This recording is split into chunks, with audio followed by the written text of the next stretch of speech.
자, 불법행위 봅니다. 불법행위가 이제 40문제 시대에는 무조건 2문제 이상 이렇게 출제가 될 거예요. 근데 이제 불법행위 그러면 일반적으로 사용자 책임하고 공동 불법행위가 주로 시험 문제로 나와요. 근데 불법행위 일반론도 좀 봐야 되니까 일반론적인 것들을 몇 가지 보도록 하겠습니다. 먼저 첫 페이지는 지나가 주고, 그게 채무불이행 책임과의 관계에서는 어떻게 되느냐, 이런 문제인데, 우리 청구권 경합설에 따라서 채무불이행이 불법행위가 될 수도 있다는 거죠. 무조건 채무불이행이 불법행위다 이런 건 아니죠. 둘 다 요건을 갖췄어. 그러면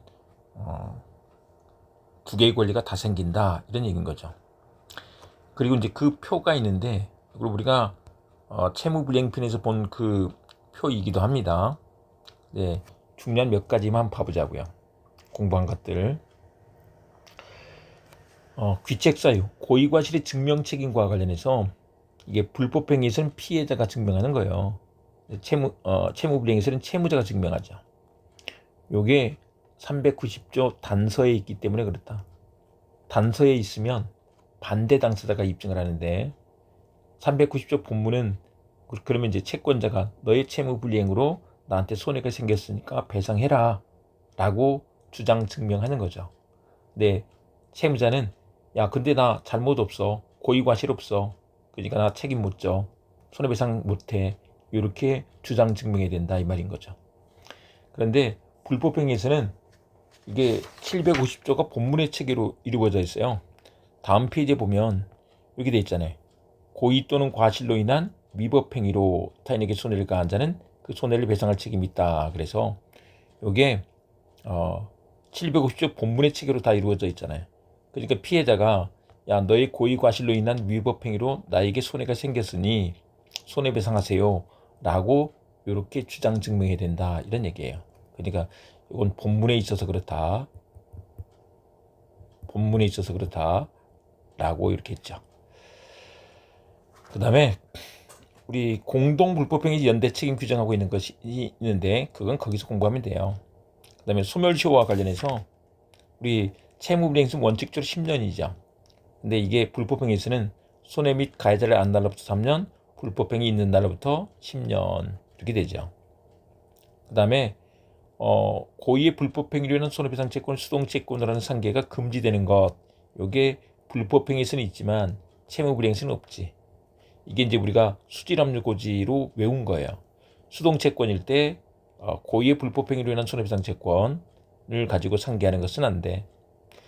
그 다음에 근친자의 위자료 청구권, 이게 불법행위에서 규정을 하고 있는데 채무불이행에까지 규정이 있는 건 아니죠. 채무불이행 편에서 그 내용을 공부를 했어요. 그 다음에 이제 손해배상 범위와 관련해서 이게 393조가 뭐냐면, 통상손해배상, 특별손해는 예견 가능성이 있을 때 배상. 근데 이게 불법행위 가면 763조에서 준용을 해줘요. 그리고 이제 방범과대 이렇게 외울 거예요. 방범과대, 손해배상의 방법, 손해배상의 범위, 과실상계, 손해배상자의 대위, 이건 준용이 돼서 내용이 똑같이 인정되죠. 근데 손해배상의 예정에 관한 규정이 채무불이행에 있지만 불법행위는 있을 수가 없지. 준용 규정이 없다고요. 네, 이렇게 된다. 그 다음에 부당이득 반환 청구권과의 관계, 도둑이 훔쳐갔다 그러면 그게 부당이득이기도 하죠. 도둑한테 부당이득이 있으니까 반환해야 되는데, 한편 그건 불법행위가 되기도 하잖아요. 양자의 경합을 인정한다. 네, 이렇게 되겠습니다. 그 다음에 일반 불법행위 성립 요건이 나와 있는데, 요거 우리 과책위손 이렇게 외우면 되죠. 과책위손, 고의과실, 책임능력, 위법성, 손해발생, 그리고 인과관계. 그래서 고의 또는 과실로 인한 위법행위로, 그 다음에 손해를 가한 자는 그 손해를 배상할 책임이 있다. 위법행위로 인해서 손해가 생겼어야 돼. 인과관계, 여기까지 다 있는 거죠. 근데 고의과실을 전제할 때는 고의과실이 있으려면 책임 능력도 있어야 되는 거죠. 네, 그거는 이제 또 뒤에서 나옵니다. 그래서 고의과실이 있어야 돼. 근데 고의과실 뜻을 여기서 볼 필요는 없겠죠. 근데 이와 관련해서 우리 이제 무과실 책임이 있는데 공작물 소유자 책임이 그래요. 공작물 소유자 책임. 제조물 책임법에서도 그렇고요. 그다음에 이제 그 외에는 좀 됐고 증명 책임과 관련해서 이걸 피해자가 증명 책임을 지는 거죠. 그런데 증명 책임이 전환이 되는 것들이 있어.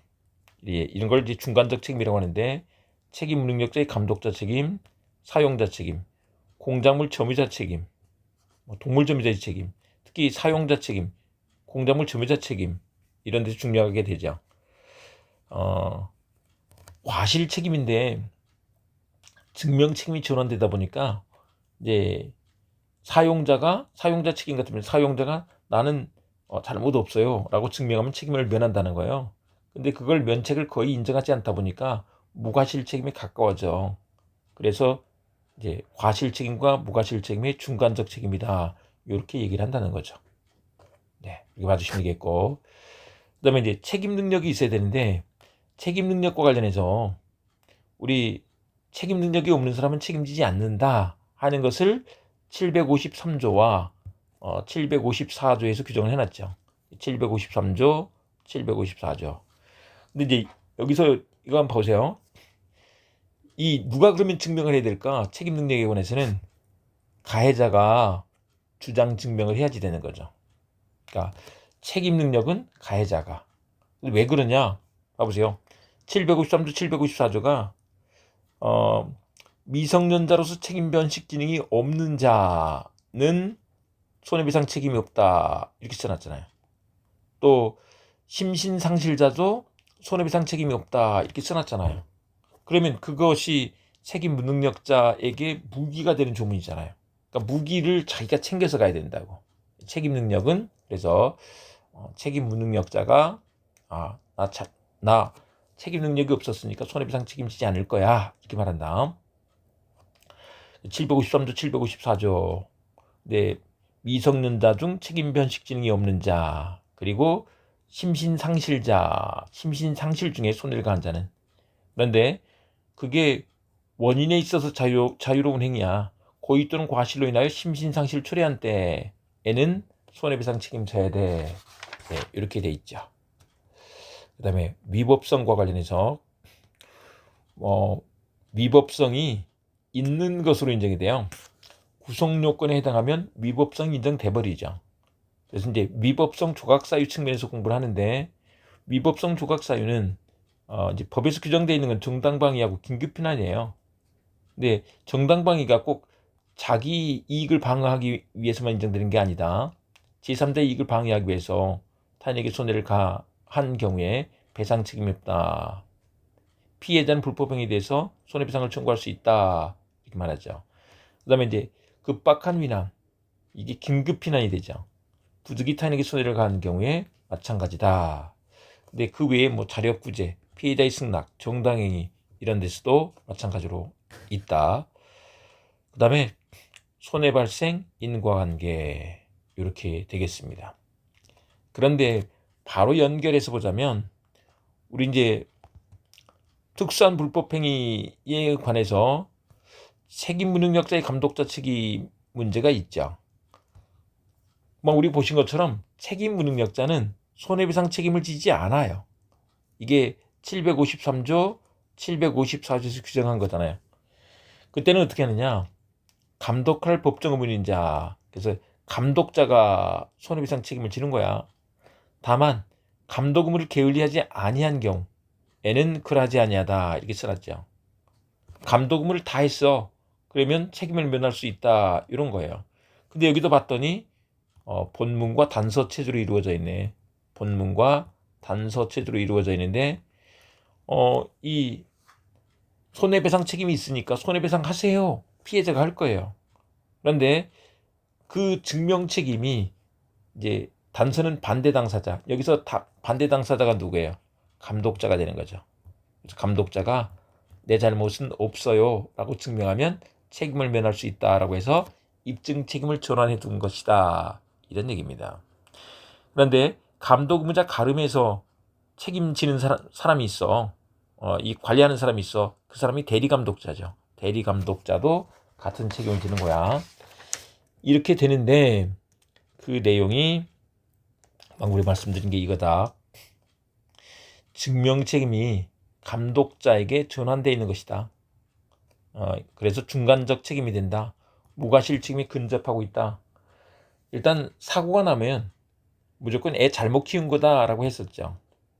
그렇게 봐두시면 되겠고, 근데 이제 문제는 책임 능력이 있는 미성년자, 15살 이상 고등학생 미성년자가 불법행위를 저질렀을 때는 이게 미성년자도 불법행위 책임을 지잖아요. 근데 이제 문제는 걔가 돈이 없어. 그랬을 때 그 부모에게 손해배상 책임을 물어야 되겠는데 그걸 어떻게 할 거냐? 750조 일반 불법행위자로서 손해배상 책임이 있다는 것이죠. 그러면 이제 이때는 나머지 그 증명 책임을 누가 해야 되느냐? 주장하는 자, 피해자가 증명을 해야 돼. 이런 얘기입니다. 그래서 여기까지 우리가 좀 봐두시면 되겠습니다. 사용자 책임은 다음 시간에 보도록 하겠습니다.